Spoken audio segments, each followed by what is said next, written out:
ZENA stock analysis and price predictions for Tuesday. Is it a buy or not? Which is very brief and short. 1 minute video till the end. Find out. Especially looking at ZenaTech. It's interesting one. You know, it gave me the first break up.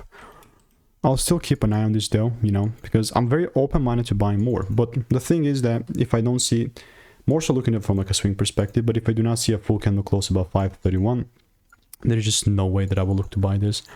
I'm being like totally real and upfront with you, and all I'm doing in the meantime is obviously waiting for rules, as well as I have a lot of receipts here in the Discord with 6 results. So yeah, let me know what is your opinion on ZenaTech, and what about lower time from delivery? Well, I would just not bother, you know. There's like, I will not bother. I have like a lot of receipts, a lot of tickers that I'm also following that are giving me the rules, so mainly just waiting for the swing one here, and if it doesn't happen, then so be it, right?